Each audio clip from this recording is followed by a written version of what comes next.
Hello guys, मेरा नाम है Jabran Syed. Welcome to Portugal immigration consultancy. जी, अगर आप हमारे चैनल पे नए आए हैं तो आपको बता देता हूं कि हमारे चैनल पे आपको पोर्चुगल से काफ़ी डिटेल में इंफॉर्मेशन दी जाती है, और अगर आपको हमसे सर्विस भी लेना है, because we are registered Portugal immigration consultancy based in Lisbon, Portugal में हम रहते हैं, और सारी इमिग्रेशन की प्रोसेस हम करते हैं और सर्विस प्रोवाइड करते हैं और इंफॉर्मेशन वगैरह भी देते हैं। तो ख़ास तौर से हम लोग स्पेशलाइज हैं D2, D7, D8 और गोल्डन वीज़े के लिए। ये सारी चीज़ें और ये सारी सर्विसेज अगर आपको चाहिए हमसे तो हमें आप कांटेक्ट कर सकते हैं। और D1 और D6 के बारे में भी हम आपको इन्फॉर्मेशन देते हैं, लेकिन we don't provide the service. Student वीज़े की सर्विस हम प्रोवाइड नहीं करते, जॉब सिक्योर वीज़े की सर्विस हम प्रोवाइड नहीं करते, वर्क परमिट की सर्विस हम नहीं प्रोवाइड करते, लेकिन हम इन्फॉर्मेशन देते हैं। आगे बढ़ने से पहले आप सभी को हम सब की तरफ से, हमारी सारी टीम की तरफ से आपको रमज़ान मुबारक हो। रमज़ान का मुबारक महीना अल्हम्दुलिल्लाह अनकरीब आने वाला है, और सारी खुशियाँ अल्लाह ताला आपकी ज़िंदगी में दे, आपकी फैमिली सेफ़ रहे और खैर बरकत आए आपकी ज़िंदगी में। ये रमज़ान आपके सारे गुनाहों को अल्लाह ताला माफ़ करे, हमारे सब के गुनाहों को माफ़ करे। अल्लाह ताला हम सबको सेहत दे, हमारे बड़ों को सेहत दे, हमारे छोटों को सेहत दे। दुनिया भर के लोगों के साथ जो जुल्म सितम जो चल रहा है, और अल्लाह ताला जल्द से जल्द उस चीज़ को ख़त्म कर दे, और वो लोग भी जहाँ पे भी, जो अलग अलग मुल्कों में जहाँ पे भी लोगों के ऊपर जुल्म हो रहा है, ये चीज़ ये रमज़ान अल्लाह ताला, बस हमारी दुआ ये है कि ख़त्म हो जाए जल्द से जल्द। जी, सबको आप सबको हम सब की तरफ से रमज़ान बहुत बहुत मुबारक। अल्लाह ताला इस रमज़ान को हमारे पहले वाले रमज़ान से और बेहतर बनाए, हमारी जायज़ तमन्नाओं को कबूल करे और हमें सेहत याफ्ता रखे, और हम सब के जितनों की भी जो भी तमन्नाएं हैं, जिसकी भी कार्ड की है या अपनी फैमिली यूनिफिकेशन में अपनी फैमिली को बुलाने की है, मदर्स को बुलाने की है, अपने पेरेंट्स को बुलाने की है, तो उन सब की अल्लाह ताला ये ख्वाहिशों को पूरा करे इस रमज़ान, और हम सब के घरों में खैर बरकत दे, और हमारा ये रमज़ान अल्लाह ताला खैर और आफियत से गुजरे, और हमारी सारी इबादतें अल्लाह ताला कबूल करे, और जो भी जहाँ भी दुनिया में जिस भी कोने में है, अल्लाह ताला उन सबको अपनी आफियत में और सबको हिफ्ज़ व अमान में रखे। बस यही हम सबकी दुआ है। आप सबको हमारी पूरी टीम की तरफ से, अलसफर की टीम की तरफ से रमज़ान बहुत बहुत मुबारक। तो आज का सब्जेक्ट है पोर्चुगल की इमिग्रेशन। सभी को पता है कि पोर्चुगल की इमिग्रेशन सारी दूसरी कंट्रीज़ की कंपेयर में बहुत ज़्यादा इजी है। तो अब ये जो अपॉर्चुनिटी है इसको गंवाना नहीं चाहिए, तो इसके बारे में थोड़ा सा डिस्कस करते हैं, और क्या क्या अपडेट्स हैं यहाँ पे, क्या क्या चीज़ें हो रही हैं, और आप लोग को कौन से वीज़े में यहाँ पे आना चाहिए, कितना वक्त लगता है, कितना टाइम लगता है अपनी होम कंट्री से, अपनी रेसिडेंट कंट्री से, अलग अलग वीज़े के बारे में आज हम डिस्कस करेंगे। So without further ado, let's start the video। तो जैसे कि आप लोग सभी जानते हैं कि काफ़ी सारे कंट्री से लोग निकाले जा रहे हैं या फिर निकल जा रहे हैं अपनी खुशी से या गवर्नमेंट की वजह से, जो भी वजह से। तो कोई ये नहीं चाहता है आजकल के दौर में अपनी कंट्री, होम कंट्री नहीं जाना चाहता है, स्पेशली पाकिस्तान या स्पेशली इंडिया, क्योंकि इतने टाइम से आप बाहर मुल्क में रहे हुए हैं, आपको वहाँ की आदत हो चुकी है। फिर से अपनी कंट्री में जाना, वहाँ का माहौल बहुत अच्छी कंट्री से बहुत खूबसूरत है, लेकिन वहाँ के चलाने वालों की थोड़ी सी प्रॉब्लम की वजह से अभी वहाँ पर रहना गुजारा बहुत मुश्किल है। तो लोग चाह रहे हैं कि कोई ऐसी कंट्री हो जो सेफ भी हो, जो सिक्योर भी हो, जो जहाँ की इमिग्रेशन हासिल करना भी आसान हो, और जो सारे लिहाज से फैमिली के हिसाब से आपके लिए अच्छी बैठे और अच्छी कंट्री हो। तो हमारे लिए, हम हमेशा हमारे वीडियो में ये सजेस्ट करते हैं कि अगर आप यहाँ पर आ सकते हैं तभी आए, वरना सिर्फ आना है, अपनी कंट्री नहीं जा सकते, डंकी लगाना है, ये करना है, ये सब चीज़ों से नहीं।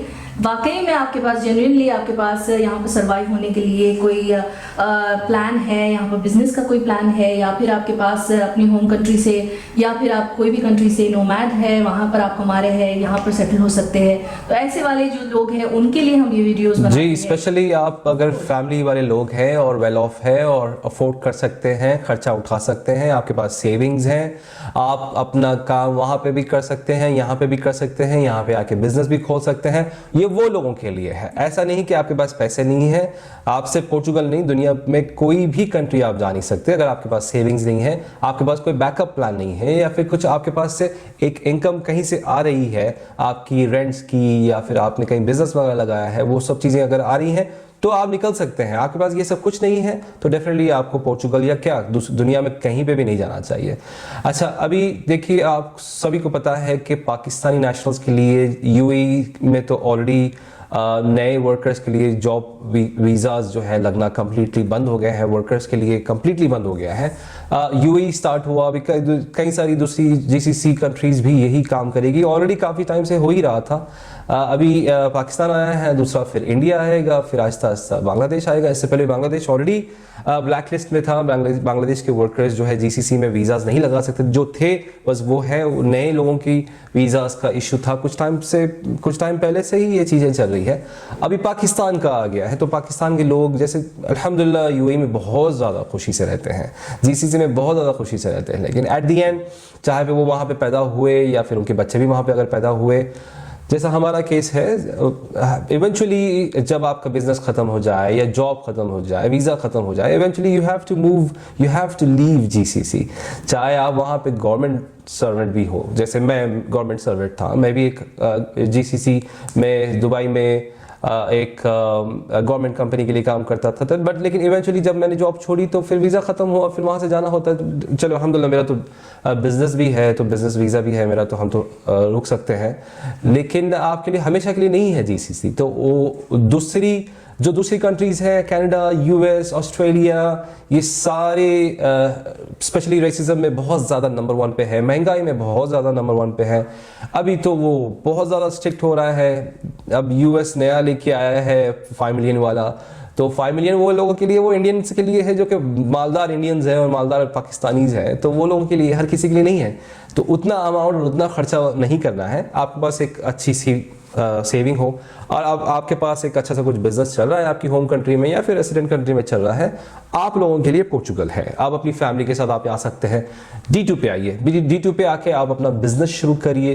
प्रोसेस बहुत ज़्यादा सिंपल है, टाइम लगता है सिर्फ 1 साल से 1.5 साल तक, डेफिनेटली इट्स बहुत कम, बहुत ही छोटा टाइम है एक्चुअली देखा जाए तो। बहुत ही शॉर्ट पीरियड में आपको यहाँ की टीआरसी मिल रही है, आपको चलो इंतजार भी नहीं करना है, इंतजार करना है आपको वहाँ पे अपनी पोर्चुगल, अपनी होम कंट्री में बैठे बैठे अपना काम करते हुए, बिजनेस करते हुए, वीज़ा का इंतजार करना है, प्रोसेस का इंतजार करना है, डॉक्यूमेंटेशन का इंतजार करना है, बायोमेट्रिक का इंतजार करना है। वो होने के बाद आप आ जाइए। आने के बाद यहाँ पे घर वगैरह जो डेफिनेटली आपको D2, D7, D8 के लिए एक हाउस कॉन्ट्रैक्ट चाहिए। हाउस अगर डायरेक्टली ले लेंगे तो बहुत अच्छी बात है, लेकिन आपको मंथली रेंट वगैरह पे करना पड़ेगा जब तक आपको वीज़ा नहीं लगेगा। तो उसका एक सोल्यूशन हमने ऑलरेडी कई सारी इससे पहले वीडियो में भी दिया कि हम हेल्प करते हैं आपको। D2 के लिए जेन्युइन हाउस कॉन्ट्रैक्ट लगाते हैं, डेफिनेटली उसकी मंथली रेंट होती है, आपको मंथली रेंट पे करना पड़ता है, लेकिन एक बहुत ही छोटा अमाउंट है। इंस्टेड ऑफ 1500-2000 यूरोज आप रेंट पे कर रहे हैं ये तीनों वीज़ा के सर्विस के लिए, आप एक छोटा सा अमाउंट पे करके अपनी जेन्युइन फाइलिंग कर सकते हैं। आप अपने जो डॉक्यूमेंटेशन के लिए जो वहाँ पे वीज़ा रिक्वायरमेंट है, सबमिशन के टाइम पे आपको जो हाउस कॉन्ट्रैक्ट वगैरह बनाना है, तो ये बताना है, तो ये सारी चीज़ें आप कर सकते हैं। D2 पे आइए, बिजनेस वगैरह शुरू करिए। आपकी कोई कंपनी चल रही है अपनी होम कंट्री में या फिर अपनी रेसिडेंट कंट्री में, वो उसका आप यहाँ पे आके ब्रांच डालिए, या फिर एक नए नाम से या फिर एग्जिस्टिंग नाम से, जैसा भी आपको व्हाटएवर सूट्स यू वेल। तो एक कैपिटल अमाउंट शो करिए, 10,000, 15,000, 20,000, 25,000, जितना ज़्यादा आप बताएं। देखिए मुझसे लोग पूछते हैं कि कितना शो करना चाहिए। देखिए एक अच्छा अमाउंट होना चाहिए जिससे कुछ यहाँ पे फर्क पड़े और जिससे इनको लगे कि भाई हाँ एक अच्छा अमाउंट है। ये नहीं कि 1,000, 2,000, 3,000, 5,000, 500, 900 ऐसा नहीं डालना चाहिए। कैपिटल अमाउंट आपके ट्रेड लाइसेंस के ऊपर कि ये अमाउंट मैं शो करने वाला हूँ, यहाँ पे आने के बाद यहाँ के पोर्चुगीज बैंक अकाउंट में शो करूँगा। डेफिनेटली वीज़ा से पहले आपको डिपॉजिट करना है पैसे, जब आपका बैंक अकाउंट बन जाए। वो 8-9 महीने का प्रोसेस है बैंक अकाउंट बनने का। तो और कंपनी फॉर्मेशन होगी, इसके बीच में आप लोग का निफ और निस होगा। निस तो डेफिनेटली जब VFS की अपॉइंटमेंट मिलेगी तो वो टाइम पे आपको निस बनना शुरू होगा। फिर ये सारी कार्रवाई करिए, यहाँ पे आइए, फैमिली के साथ आइए। फैमिली अगर बच्चे अगर है तो बच्चों को स्कूल वगैरह में डालिए। दूसरा ऑप्शन आपके पास है D7 का भी ऑप्शन आपके पास है। अगर आपके पास पैसिव इनकम है या आपके रेंट्स आते हैं या पर आपने कहीं इन्वेस्ट करके रखा है, आपके एवरी मंथ वहाँ से पैसे आते हैं, तो ये वाले कैटेगरी वाले जो लोग हैं वो D7 के लिए अप्लाई कर सकते हैं। वो भी बहुत अच्छा वीज़ा है, आपको बहुत आसानी से ये वीज़ाज लग जाते हैं। आपको ये डंकी वंकी के चक्कर में पड़ने की जरूरत नहीं है। एक प्रॉपर चैनल से आप आइए। यहाँ पर D2, D7 ऐसे कैटेगरीज जो है ये बहुत अच्छे वीज़ाज है। इसमें आप आते ही आपको यहाँ पर TRC हासिल हो जाती है। उसके साथ साथ अपनी फैमिली को भी आप बुला सकते हैं, यहाँ के बेनिफिट्स हासिल कर सकते हैं। तो अगर आपके पास D7 वीज़ा के लिए अगर आपके पास मंथली आपके पास 1000 यूरो अगर आपके आ रहे हैं आउट ऑफ कंट्री, अगर आपके इन्वेस्टमेंट से या फिर आपके रेंट से, जो भी आपके सोर्स ऑफ इन्वेस्टमेंट्स है, उससे अगर आपके 1000 यूरो भी आ रहे हैं तो आप ये कैटेगरी में फिट हो सकते हैं। डेफिनेटली नॉट जस्ट डंकी तो बहुत दूर की बात होगी, शेंगेन वीज़े की हम बात कर रहे हैं। शेंगेन वीज़े पे भी लोग समझ रहे हैं कि यहाँ पे आके, और कई सारे लोग ये काम कर रहे हैं, कई सारे हम वो काम नहीं करते हैं क्योंकि उस पर कोई गारंटी नहीं है। तो मैं रिस्क वाला काम करता ही नहीं है, और मैं झूठ बोलने की आदत नहीं है, मुझे साफ साफ बोलने की आदत है, क्योंकि अगर वो करते हैं तो वो भी एक बिजनेस है ना भाई हमारे लिए, वो भी एक पैसा बन रहा है। लोग आ रहे हैं, मेरे पास बहुत सारे हजारों लोग शेंगेन पे आते हैं, मैं बोलता हूँ मैं sorry, I am sorry, I will not be able to help you. चलिए उनका निफ करके देख सकते हैं, अगर वो कुछ और कराना चाह रहे, कंपनी वगैरह ये सब करना चाह रहे, वो कर सकते हैं। बाकी उनका इमिग्रेशन का काम मैं नहीं कर सकता, शेंगेन पे कोई इमिग्रेशन का काम वगैरह नहीं हो सकता। ये चीज़ों को थोड़ा सा अवॉइड करिए। डंकी की बात कर रहे थे हमदान, और डंकी सिर्फ डंकी की बात नहीं है, आप एक टूरिस्ट वीज़ा भी लेके आ रहे हैं। भी अगर आप लेके आ रहे हैं तो भी आपको आने के बाद यहाँ पर श्योरिटी नहीं है, क्योंकि देखिए सारी दुनिया में अभी फिलहाल rules and regulations, laws change होते हैं और बहुत जल्दी जल्दी चेंज हो रहे हैं। अब आप यहाँ पर आने के बाद कुछ भी चेंजेस आ सकती है। अभी जैसे अचानक से ये खबर स्टार्ट हो गई है कि सबको डिपोर्टेशन हो रहा है, ये सारी चीज़ें यहाँ पर फैल रही है, यूएस में हो रही है, तो ये सारे रिस्क है बहुत बड़े। और हम किसी को बुलाकर यहाँ पर परेशानी देने से बेहतर है कि हम स्टार्टिंग से ही बोलते हैं कि आप अपनी होम कंट्री से एक वीज़ा अप्लाई करें। यहाँ पर आने के बाद आपके पास श्योरिटी होनी चाहिए वीज़ा की, आपको यहाँ आते ही कार्ड मिलता है, आपको यहाँ आते ही सारी चीज़ें आपकी स्टार्ट हो जाती है। तो एक वो कभी चेंज होने वाला भी नहीं है। ये जो प्रोसेस हम बता रहे हैं ये कभी चेंज होने वाला नहीं है। लॉज इसके चेंज अप एंड डाउन थोड़ा सा हो सकता है, लेकिन ये एक सही तरीका है आने का। बिल्कुल, और आगे जाके ये चीज़ बहुत तेज होने वाली है, क्योंकि पहले जो वीज़ा लेके, टूरिस्ट वीज़ा लेके यहाँ पे आने के बाद एक्सप्रेशन ऑफ इंटरेस्ट, ये सब चीज़ें की चलती थी, तो वहाँ पे एम्बेसीज वगैरह में और VFS वगैरह में जो है डॉक्यूमेंटेशन और प्रोसेस बहुत स्लो चलता था। अब क्योंकि ये खुद ही चाह रहे हैं कि आप एक प्रॉपर पोर्चुगल का वीज़ा लेके आए, चाहे वो D7 के शक्ल में हो, D2 के शक्ल में हो, D8 के शक्ल में हो, या फिर कोई और तरीका हो। तो ये सारी चीज़ों की तरफ से अब ये मैन पावर भी डेफिनेटली बढ़ रहा है, यहाँ पे भी मैन पावर बढ़ रहा है, वहाँ पे कॉन्सुलेट्स वगैरह में और एम्बेसीज वगैरह में, VFS वगैरह में काम भी तेज़ होने वाला है। ऑलरेडी काफ़ी ज़्यादा तेज़ हो गया है। जो स्लॉट्स नहीं मिलते थे VFS में पोर्चुगल के, अब आहिस्ता आहिस्ता वो मिलना शुरू हो चुके हैं। तो ये सारी चीज़ें हैं। और तीसरा जो वीज़ा है वो D8 वीज़ा है, डिजिटल नोमैड वाले लोग हैं, जिसकी 3500 यूरो सैलरी है। जो 3500 यूरो की सैलरी किसी की अगर है, कोई एक फॉरेन कंपनी से जो घर बैठे बैठे रिमोटली काम करता है, द बेस्ट वीज़ा है पोर्चुगल का डिजिटल नोमैड वीज़ा। दुनिया में सबसे बेस्ट एक्चुअली, इसकी जो बेनिफिट्स है वो बहुत ज़्यादा है कंपेयर टू अदर कंट्रीज़। यहाँ पे बहुत आराम से, और आपको 1 से 3 महीने के अंदर आपको रेसिडेंस कार्ड मिल जाएगा। यस, आपको पहला जो कार्ड होगा वो 1 साल का होगा, फिर आपको ईयरली उसको आपको रिन्यू कराना है। टोटल आपका 5 साल का कार्ड है, और 5 साल के बाद आपकी यहाँ की रेसिडेंसी होने के बाद यहाँ की आप नेशनलिटी ले सकते हैं। ये सारे वीज़ाज़ में आपकी 5 साल होने के बाद आपकी नेशनलिटी मिल जाएगी। टैक्सेशन सबकी अलग अलग है, D2 का एक अलग टैक्स है, D7 का एक अलग है, D8 का एक अलग है, और benefits definitely at the and फिर वही है। फिर आप D6 कर सकते हैं, D6 करके फैमिली के साथ आ सकते हैं, तो आपका होगा D2 और आपकी होगी फैमिली का D6। उनका D2 नहीं है ना, because you are the principal applicant and you are the owner of the company. तो आप अपनी फैमिली को D6 पे लेके आ रहे हैं, उसका नाम है D6। D6 के वीज़े पे आप लोग आएंगे, अपॉइंटमेंट साथ में ही होगा। VFS में आपका अपॉइंटमेंट D2 का और आपकी फैमिली का D6 वाला अपॉइंटमेंट होगा। तो ये चैनल्स है, हम बार बार शुरू से यही कह रहे हैं और लोगों को समझा रहे हैं कि भाई ये गलतियां ना करें, टिकट लेके, शेंगेन वीज़ा लेके आने वाली ये सब गलतियां ना करें।